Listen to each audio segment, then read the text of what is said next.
Hi friends, പുതിയൊരു വീഡിയോയിലേക്ക് എല്ലാവർക്കും സ്വാഗതം. രംഗൻ്റെ അടുത്ത് ചെന്ന് ചോദിക്കുകയാണ്, അല്ല അലമാരയിൽ ഞാൻ വെച്ചിരുന്ന എൻ്റെ ആഭരണങ്ങളൊക്കെ എവിടെ? അപ്പോൾ രംഗ, നിൻ്റെ ആഭരണങ്ങളോ? അപ്പോൾ നിനക്കെല്ലാം ഓർമ്മ വരുന്നുണ്ടോ? നിനക്കതെല്ലാം ഓർമ്മ വരുന്നുണ്ട് അല്ലേ? അപ്പോൾ നിനക്ക് ഓർമ്മ തിരിച്ചു കിട്ടുന്നുണ്ട്. അല്ല അതൊക്കെ എവിടെയാണെന്നാണ് ഞാൻ ചോദിച്ചത്. എൻ്റെ ആഭരണങ്ങൾ എവിടെ? അത് പിന്നെ പ്രേമേ, ആരാണ് എടുത്തത് എന്നൊന്നും അറിയില്ല. ആഭരണങ്ങളൊന്നും കാണാനില്ല. നിന്നെ കാണാതായില്ലേ? അന്ന് തന്നെയാണ് നിൻ്റെ ആഭരണങ്ങളും അലമാരയിൽ കാണാതായത്. എനിക്ക് തോന്നുന്നത് നിന്നെ കൊണ്ടുപോയില്ലേ, നിന്നെ ഉപദ്രവിച്ചവർ ആയിരിക്കും ആ ആഭരണവും എടുത്തോണ്ട് പോയത്. നിനക്ക് തലയ്ക്ക് അടി കിട്ടിയത് കൊണ്ടാണ് നിന്റെ ഓർമ്മയെല്ലാം പോയിട്ടുള്ളത്. അവര് തന്നെ ആയിരിക്കും നിന്റെ ആഭരണങ്ങളും എടുത്തോണ്ട് പോയത്. നിനക്ക് കുറേശ്ശെ ഓർമ്മ തിരിച്ചു വരുന്നുണ്ട്. അതുകൊണ്ട് നിന്റെ ഓർമ്മ പൂർണ്ണമായും തിരിച്ചു വന്നാൽ മാത്രമാണ് ഇതിൻ്റെ പിറകിൽ കളിച്ചത് ആരാണെന്നുള്ളത് നമുക്ക് കണ്ടെത്താൻ കഴിയൂ, നമുക്ക് മനസ്സിലാക്കാൻ കഴിയൂ. അപ്പോൾ പ്രേമ പറയണേ, എന്തായാലും ഈ വീടും പരിസരവും അറിയാവുന്നവർ തന്നെ ആയിരിക്കുമല്ലോ ഇവിടേക്ക് വന്നിട്ടുണ്ടാവുക. വീടിനെ കുറിച്ച് അറിയാവുന്നവർ തന്നെ ആയിരിക്കും ഇത് ചെയ്തിട്ടുണ്ടാവുക. അപ്പോൾ രംഗം പറയണ, അങ്ങനെ തന്നെയാണ് എന്നാണ് ഞങ്ങളുടെയും ഒരു വിശ്വാസം. അങ്ങനെയാണെങ്കിൽ ഈ വീടിനെ കുറിച്ചും എല്ലാം അറിയുന്നവൾ ചന്ദ്രയല്ലേ? അവളായിരിക്കുമോ ഇതൊക്കെ ചെയ്തിട്ടുണ്ടാവുക? അപ്പോൾ രംഗം പറയണ, ഞങ്ങൾക്കും ചന്ദ്രയെ നല്ല സംശയമുണ്ട്. പക്ഷേ തെളിവൊന്നുമില്ലല്ലോ പ്രേമേ, അതുകൊണ്ടാണ് ഞങ്ങൾക്കൊന്നും ചെയ്യാൻ കഴിയാത്തത്. അല്ല, നിങ്ങൾക്ക് തോന്നുന്നുണ്ടോ സ്വർണത്തിന് വേണ്ടിയാണ് അവൾ എന്നെ തല്ലി വീഴ്ത്തിയത് എന്ന്? അങ്ങനെ എന്നെ സ്വർണത്തിന് വേണ്ടി തല്ലി വീഴ്ത്തുമെന്ന് നിങ്ങൾക്ക് തോന്നുന്നുണ്ടോ? അപ്പോൾ രംഗം പറയണ, അത് എനിക്ക് തോന്നുന്നില്ല. അങ്ങനെയാണെങ്കിൽ അവൾക്കത് നേരത്തെ തന്നെ ആവാമായിരുന്നല്ലോ. പക്ഷേ അതൊന്നുമല്ല. വേറെ എന്തോ ഒരു കാരണത്തിനായിരിക്കും നിന്നോട് അവൾ വഴക്കിട്ടുണ്ടാവുക. പക്ഷെ അത് എന്താണെന്നുള്ളത് അറിയില്ലല്ലോ. അത് എന്തായിരിക്കും? അപ്പോൾ അതറിയില്ലല്ലോ പ്രേമേ. അത് നിനക്ക് പൂർണ്ണമായും നിന്റെ ഓർമ്മ തിരിച്ചു കിട്ടിയാലല്ലേ അറിയാൻ കഴിയൂ. അതിലും ഒരുപാട് പുരോഗതി നിനക്ക് വന്നിട്ടുണ്ട്. നിനക്കിപ്പോൾ കുറേശ്ശെ എല്ലാം ഓർമ്മ വരുന്നുണ്ട്. അതുകൊണ്ടാണ് നിനക്കിപ്പോൾ സ്വർണത്തിൻ്റെ കാര്യമൊക്കെ ഓർമ്മ വന്നത്. അപ്പോൾ പിന്നെ കുറച്ച് കഴിയുമ്പോഴത്തേക്കും നിന്നെ പൂർണ്ണമായിട്ടും നിനക്ക് പഴയ കാര്യങ്ങളൊക്കെ ഓർമ്മ വരും. അതോടുകൂടി ആ സ്വർണം എടുത്തത് ആരാണെന്നുള്ളത് നമുക്ക് മനസ്സിലാക്കാനും കഴിയും. നമുക്ക് നഷ്ടപ്പെട്ടതെല്ലാം തന്നെ തിരിച്ചെടുക്കാനും കഴിയും എന്ന് പറഞ്ഞുകൊണ്ടാണ് കേട്ടോ രംഗം പോകുന്നത്. അങ്ങനെ പിന്നെ പ്രേമ ചന്ദ്രയുടെ അടുത്തേക്ക് ചെല്ലാണ്. എന്നിട്ട് ചോദിക്കുകയാണ്, എടി, നീ എൻ്റെ അലമാരയിൽ നിന്ന് മോഷ്ടിച്ച ആ സ്വർണം എവിടെ? സ്വർണമോ? ഞാനൊന്നും എടുത്തിട്ടില്ല. നീ തന്നെയാണ് എൻ്റെ അലമാരയിലുള്ള സ്വർണം കട്ടെടുത്തത്. അത് എവിടെയാടി? അത് കേട്ടതോടുകൂടി ചന്ദ്ര പെട്ടെന്ന് അങ്ങ് ഞെട്ടിപ്പോവാണ്. ഇവർക്കെല്ലാം പഴയത് ഓർമ്മ വന്നോ എന്നുള്ള ഭാവത്തിലിട്ടോ. എന്നിട്ട് പറയണേ, നിങ്ങൾ എന്തിനാണ് വെറുതെ ബുദ്ധിയും ബോധവും ഇല്ലാതെ ഓരോന്ന് വിളിച്ചു പറയുന്നത്? നിങ്ങളോട് ആരാണ് ഈ പച്ചക്കള്ളം പറഞ്ഞത്? അത് ആരെങ്കിലും ആയിക്കോട്ടെ, മര്യാദയ്ക്ക് എൻ്റെ സ്വർണം എവിടെയെന്ന് പറഞ്ഞോ. നീ തന്നെയാണ് എൻ്റെ അലമാരയിൽ നിന്നും സ്വർണം കട്ടെടുത്തിട്ടുള്ളത്. നിങ്ങൾ വെറുതെ ഓരോന്ന് പിച്ചും പിഴയും പറയാൻ നിൽക്കണ്ട. ഞാനൊന്നും നിങ്ങളുടെ സ്വർണം കട്ടെടുത്തിട്ടില്ല. അതേടി, നീ തന്നെയാണ് എടുത്തത്. എൻ്റെ കണ്ണിൽ നോക്കി പറയടി, എടുത്തിട്ടില്ല എന്നുള്ളത് എൻ്റെ കണ്ണിൽ നോക്കി പറയടി. അപ്പോൾ ചന്ദ്ര താഴേക്ക് നോക്കിയിട്ട് പറയും, ഇല്ല, ഞാനൊന്നും എടുത്തിട്ടില്ല. എനിക്ക് നിങ്ങളുടെ സ്വർണം എടുക്കേണ്ട ഒരു ആവശ്യവുമില്ല. ഞാൻ അത്തരക്കാരിയൊന്നുമല്ല. നീ എത്രക്കാരിയാണെന്നുള്ളത് എനിക്ക് നന്നായിട്ട് അറിയാം. അതുകൊണ്ട് നിന്നെ കൊണ്ട് സത്യം പറയിപ്പിക്കാനും ഈ പ്രേമയ്ക്കറിയാം. ഇന്ന് മുതൽ നിന്റെ കഷ്ടകാലം തുടങ്ങിക്കഴിഞ്ഞു. നിങ്ങൾ വെറുതെ ഓരോന്ന് പറയാതെ നിങ്ങൾ എന്നെ വെറുതെ കുറ്റപ്പെടുത്താൻ നിൽക്കണ്ട. ഞാൻ നിങ്ങളുടെ സ്വർണ്ണമൊന്നും എടുത്തിട്ടില്ല. നിങ്ങളുടെ തലക്കടിച്ച് വീഴ്ത്തിയില്ലേ, അവർ തന്നെ ആയിരിക്കും നിങ്ങളുടെ സ്വർണം എടുത്തുകൊണ്ട് പോയത്. അതേടി, അവർ തന്നെയാണ് സ്വർണം എടുത്തിട്ടുള്ളത്. അവരാരാണെന്നുള്ളത് എനിക്കറിയാം.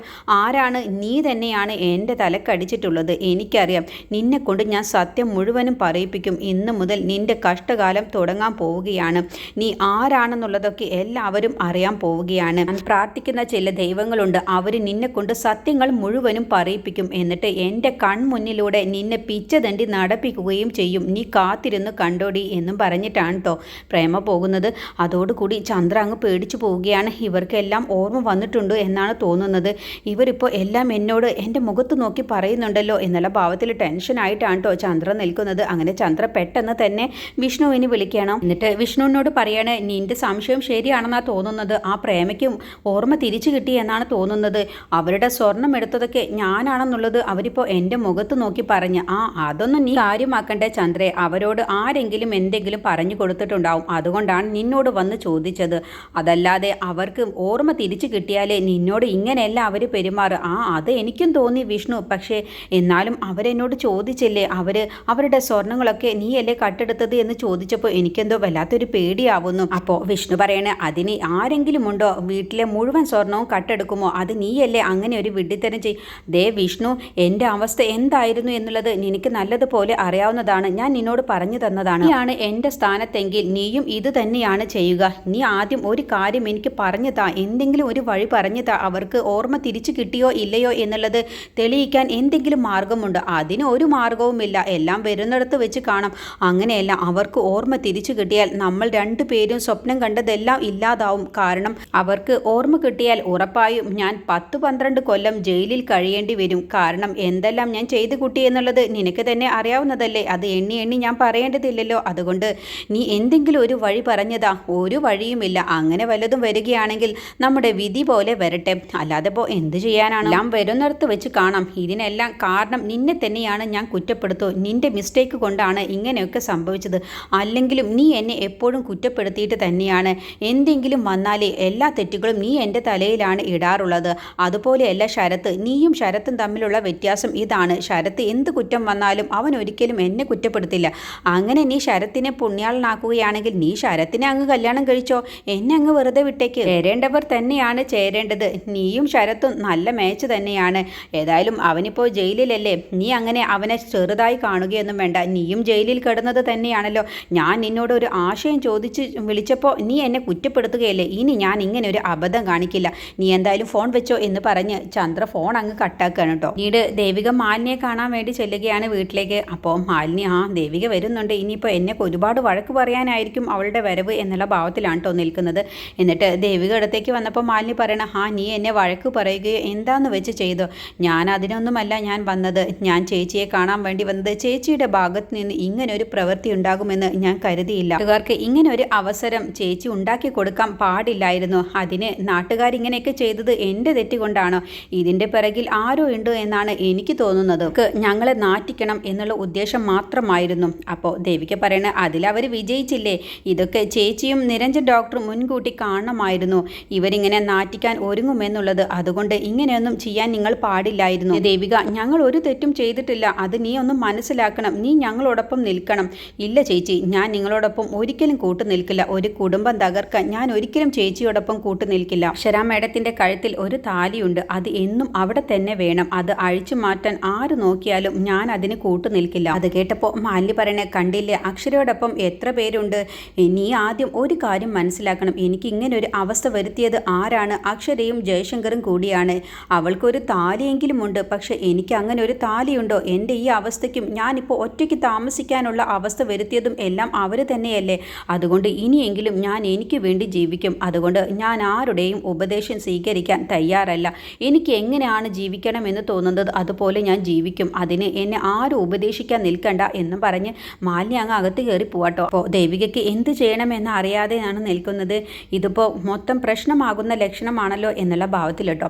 പിന്നീട് നിരഞ്ജൻ്റെ അടുത്തേക്ക് അക്ഷര ചെല്ലാണ്. അക്ഷര പറയണ, നിങ്ങൾക്ക് മാലിനിയോടൊപ്പം ജീവിക്കാനാണ് നിങ്ങൾക്ക് താല്പര്യമെങ്കിൽ ഞാൻ ഒരു തടസ്സമായി നിൽക്കുന്നില്ല. നിങ്ങൾക്ക് ഇഷ്ടമുള്ളതുപോലെ ജീവിക്കാം. ഒരിക്കലും നിങ്ങൾക്കൊരു തടസ്സമായിട്ട് മുന്നിൽ നിൽക്കില്ല. നിങ്ങളുടെ ഇഷ്ടം പോലെ നിങ്ങൾക്ക് ജീവിക്കാം എന്ന് പറഞ്ഞപ്പോൾ നിരഞ്ജൻ പറയണ, നീ വെറുതെ ധൃതി പിടിച്ച് ഓരോ തീരുമാനങ്ങൾ എടുക്കാനൊന്നും നിൽക്കണ്ട. എനിക്കിപ്പോൾ നീ എന്നെ ഉപേക്ഷിച്ചു എന്ന് കരുതിയിട്ട് എനിക്കൊരു കുഴപ്പവുമില്ല. കാരണം അത് നിൻ്റെ തീരുമാനമാണ്. എന്തായാലും നീ എന്നെ ഉപേക്ഷിച്ചാലും ഞാൻ ഒരിക്കലും മാലിനിയുമായിട്ട് ജീവിക്കില്ല. നീ ഒരു കാര്യം മനസ്സിലാക്കണം. ഞാനും മാലിനിയും ഒരു ഫ്രണ്ട്സുകൾ മാത്രമാണ്. അല്ലാതെ ഞങ്ങൾ ഒരു തെറ്റും ചെയ്യുന്നില്ല. അത് നീ മനസ്സിലാക്കണം. നീ ഇനിയിപ്പോൾ അങ്ങനെ ഒരു തീരുമാനം എടുക്കുമ്പോൾ ഞാനത് എടുക്കണ്ട എന്നൊന്നും ഞാൻ നിന്നോട് പറയാൻ പോകുന്നില്ല. കാരണം നിൻ്റെ ഭാഗത്ത് നിൻ്റേതായ ന്യായങ്ങളുണ്ട്. നീ പറയുന്നതിലും കാര്യമുണ്ട്. പക്ഷേ ഞാൻ ഒരു കാര്യം മാത്രം നിന്നോട് പറയാം. ഞാൻ ഒരിക്കലും നിന്നെ ചതിച്ചിട്ടില്ല.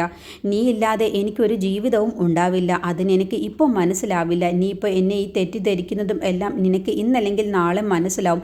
പക്ഷേ അപ്പോഴത്തേക്കും എല്ലാം വഴുകിയിട്ടുണ്ടാവും എന്നും പറഞ്ഞ് നിരഞ്ജൻ അർത്ഥം വെച്ചുകൊണ്ട് സംസാരിച്ചങ്ങ് പോവുകയാണ് കേട്ടോ. അപ്പോൾ അക്ഷര ഇതിപ്പോൾ എന്താ ഇങ്ങനെയൊക്കെ സംസാരിച്ചിരുന്ന് പോകുന്നത് എന്നുള്ള ഭാവത്തിലാണ് നിൽക്കുന്നത്. പ്രേമയുടെ അടുത്തേക്ക് ചന്ദ്ര ചെല്ലുകയാണ്. എന്നിട്ട് പറയണേ, ഇത്രയും നേരമായിട്ടും പ്രേമിച്ച് ഉറങ്ങിയില്ലേ? എത്ര നേരമായിട്ട്? മണി 8 ആയിട്ടുള്ളൂ. അപ്പോഴത്തേക്കും അങ്ങ് ഉറങ്ങുകയോ? ഞാൻ കരുതി 10 മണി കഴിഞ്ഞു എന്ന്. പിന്നെ പ്രേമിച്ച് ഞാനൊരു കാര്യം പറയാനാണ് വന്നത്. പ്രേമിച്ച് പറഞ്ഞില്ലേ പ്രേമിച്ചിയുടെ സ്വർണം കാണാനില്ല, അത് ആരോ മോഷ്ടിച്ചു എന്ന്. ആരോ മോഷ്ടിച്ചതല്ലടി, നീ തന്നെയാണ് എൻ്റെ സ്വർണം എടുത്തത്. അത് എനിക്ക് ഉറപ്പുള്ള കാര്യമാണ്. പ്രേമിച്ച് എന്നെ വെറുതെ തെറ്റിദ്ധരിക്കുകയാണ്. ഞാൻ പ്രേമിച്ചിയുടെ സ്വർണ്ണമൊന്നും എടുത്തിട്ടില്ല. പ്രേമിച്ച് പറഞ്ഞല്ലോ ഈ വീടിനെക്കുറിച്ചും ഈ വീട്ടിലെ അവസ്ഥയെക്കുറിച്ചൊക്കെ അറിയുന്ന ആളാണ് ഈ സ്വർണം എടുത്തത് എന്ന്. എങ്കിൽ നമ്മളെ കൂടാതെ ഈ വീടിനെക്കുറിച്ച് എല്ലാ രഹസ്യവും അറിയാവുന്നത് ആ ദേവികയ്ക്കല്ലേ? ദേവിക ആയിരിക്കും ആ സ്വർണം മോഷ്ടിച്ചത്. അത് കേട്ടപ്പോൾ പ്രേമയ്ക്ക് അങ്ങ് ദേഷ്യം പിടിക്കാണ്ട്, എന്താടി നീ പറഞ്ഞത്? നിൻ്റെ നാവ് പൊയ്ത്തു പോവും, നീ വെള്ളം കിട്ടാതെ മരിക്കും എന്നൊക്കെ അങ്ങ് പറഞ്ഞ് ദേഷ്യം പിടിച്ച് ശപിക്കുകയാണ്. അപ്പോഴത്തേക്കും സിദ്ധു അവിടേക്ക് വരികയാണ്. എന്നിട്ട് സിദ്ധുവിനോട് പറയണേ, ദേ സിദ്ധു, നീ കേട്ടില്ലേ ഇവള് പറഞ്ഞത്?